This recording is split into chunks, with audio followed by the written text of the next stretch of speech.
opens Lucien's locker because it says like Lucien on his, and the thing was abandoned. So it's Lucien's old stuff. That's where she takes a card out that says his girl died age 14.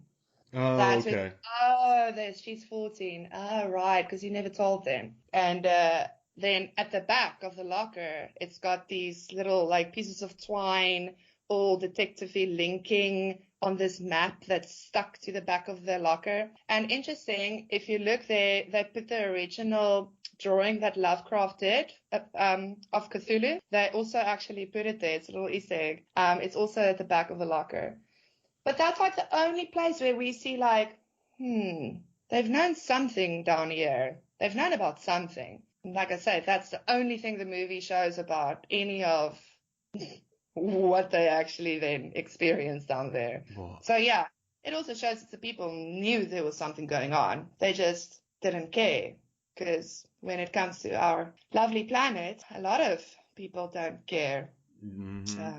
And they knew that there were creatures down there from the reports in the beginning.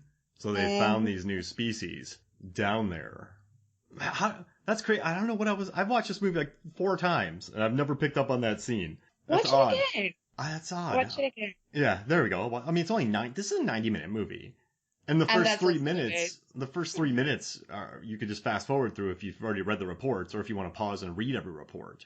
But yeah, this is I don't see how it could have been longer, too. I think they get to where they need to go, they make the journey, and then they blow up the beast. I think it would have been too much. Yeah. Exactly. Yeah, it's like, it's a you get in and they get out kind of vibe. But I also love it how we always talk about 90-minute movies. I think that's our thing. Like, I love it. Freaky. Yeah, this has been a nice... Listen, I love... like, Suicide Squad was, what, an hour and 30 minutes? If a movie's awesome, I'm very happy to have more awesomeness. But sometimes it's nice just to have 90-minute movies. Oh, it's beautiful. I think the thing with Underwater is I'm also like that. I mean, there's Dr. Sleep. I have no problem sitting through the 3-hour director's cut from Mike Flanagan because I can do 4 hours, honestly. It's just so good. With Underwater, though, I think it's just because it's underwater. So I loved how they did the visuals. It felt very realistic. It's murky. You're not going to have these freaking amazing clear shots underwater, especially when they're stomping around on the sand down there with explosions going off. Like, it's going to be murky, and they make it murky. And then you've got the claustrophobia thing happening. I think it would have been a lot if it was 2 hours, more than 2 hours. I think it would have been a movie where I would have felt exhausted at the end and not exhilarated in the end. Because I do like the end. I do like the ending. Let's blow it up. Bah! I love it. And a lot of people that like this movie didn't like Nora, doing that, but I loved it. I thought it was great. And that's a great point, too, and you also know the producers, too, were watching every step into sand and going, that's going to cost millions, or that's going to cost 500,000. The more time we spend outside is more money. So They probably thought the more time we have to load these actors into these suits, the more time we have to do this. I mean, any time they have to shoot more, it's more expensive because it's extra days, extra gear, extra rentals. But then this movie also has the added cost of all the glass on the helmets, all the extra steps, all the extra sand, all the extra particles. So, yeah, I mean, 90 minutes. I mean, this was already, the budget from this, they said, was 50 to 80 million. I couldn't find an exact total, but if you add another half hour onto it, that kicks it up to, 80 to 100 million. So, yep. I mean, just for all that extra staring at the ones and zeros on the screen. So I think, I don't know, so this is the way it is, it gets out on time. No, I mean, listen, it tells a nice story in 90 minutes. Oh, it's good. I love monster movies. Same. I love monster, and especially sea monster movies. It's the best. All right, so how about this? Let's take a quick break, and then when we come back, we will talk more underwater. We'll be right back.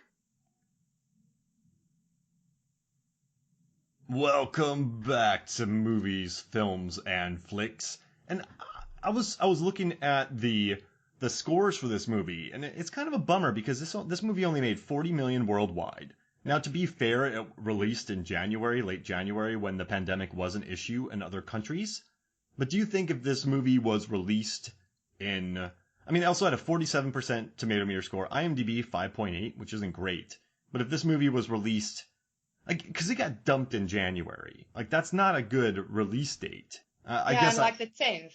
The 10th of January, which Yeah. That's not No. great. But Mm-mm. I think they sort of buried this movie, and it's a little bit of a bummer that they did that, because it's such a, yes, it is aliens underwater. But you know what, though? There's a documentary about the making of Alien, and Dan O'Bannon admitted to stealing wholesale from other, like, some of the Yeah. stuff in Alien you can see in comic books. You can see in other, like this. It's a beautiful film. I adore it. But I hate when people are like, oh, yeah, it's like Alien. But I'm like, yeah, but Alien was like these 18 movies. So I do think there is I'm not saying it's different. Actually, what do you think about this, Zanandi? I think there is selective, this movie stole from other movies. Because like, every action movie, you have every comic book movie, there are like battle, CGI fest battle at the end. There's like a formula to so many films, but then particular movies come out and are like, yeah, it just stole from this movie, which I don't know. So someone watched that movie Monster Hunter, and they're saying it's just Pitch Black meets Tremors, but I'm like, yeah, but Tremors and Pitch Black were these movies. I guess, does that bother you when people just they let some movies slide, but then they attack other movies for doing what they love about other movies, if that makes sense? Yeah, no, it does. And I mean, honestly, I'm just like, if someone says, for instance, now with Underwater, oh yeah, it's like, Alien. Like, yeah, it is. It doesn't like pretend that it wasn't influenced by it, but also the fact that you're complaining because it's just like Alien, tells me that you don't even know what Alien is, because Mm-hmm. you don't even know that Alien was derived from so many other things. Like, so see, that's just what it tells me about the person going on about it. So yeah, that's just how I deal with it. No, that's fair. Yeah, okay. You don't really know, so cool. Then why should your opinion matter? The fact that there are people whose opinion then just matters, because a lot of people will listen to anything they say and think they know everything. But again, that's not really like our crowd, Mark. So, Yeah, that's true. But yeah, just on the point of, it's got 47 on Rotten Tomatoes critics score. It's at least got a 60 with audiences, at least. Because I do that now too. I don't really like critics. I want to see what the audience thought, because that's also like, it also tells a little story there. Mm-hmm. So yeah, and I think it's only also 60 because, of course, there will be audience members too that will argue there's aliens. But I don't know Mm-hmm. if a lot of people have really seen this movie. I would love to actually have the numbers of people who have seen this, because I think a lot of people missed out on it. I remember when it came out, we were going on about it. Last year when we did our best Yep. horror movies of the year list, we went on about it, and how many people were like, oh, I still have to see this. Remember? Yep. So many Yep. people were like, we were putting out our lists, top 10 horror movies. I think Underwater was on both of our lists. So many people were like, oh, I still have to see this. Well, then, how do you really then take the score seriously when this movie actually flew under the radar? Absolutely. And I do think it's not the typical like super duper monster movie. I think it's more Ah, I think it is more what maybe I'm using the wrong word, but like introspective. It has more. There's no, aside from Kristen Stewart's couple moments, there's no massive hero moments. There's not the typical lead in this movie. So I think a lot of people going in to watch a movie just are turned off by it because it's not what they're used to.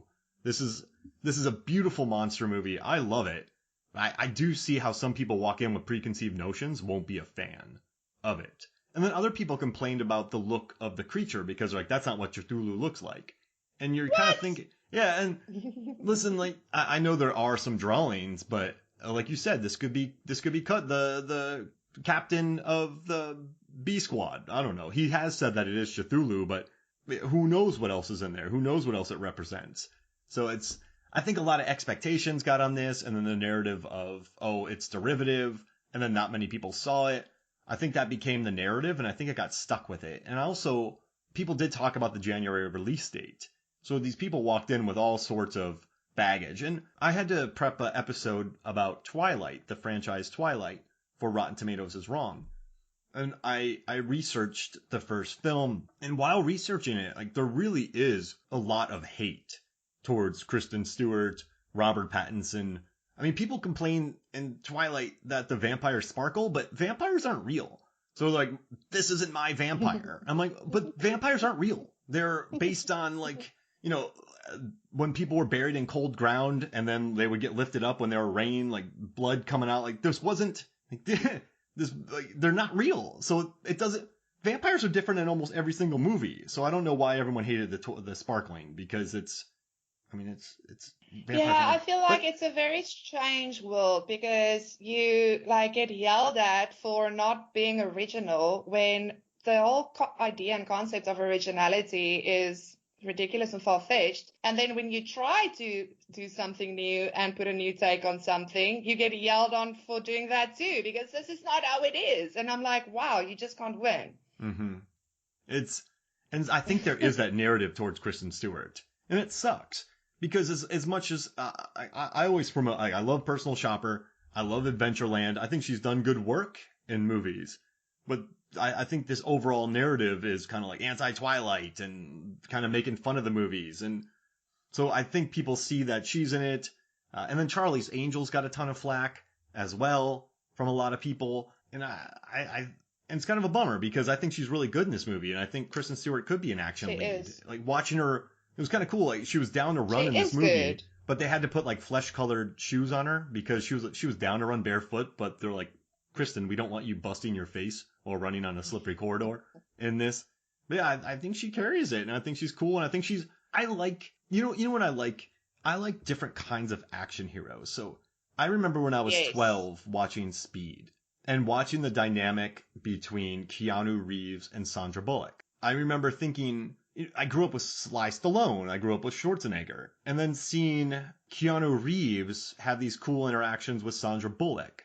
It felt different to me. It felt, I don't know. It felt different. So I always like when there's different action heroes on screen, when there's a unique take on it, when it's not just the biggest person around wiping people out. So I like when they do something different with action.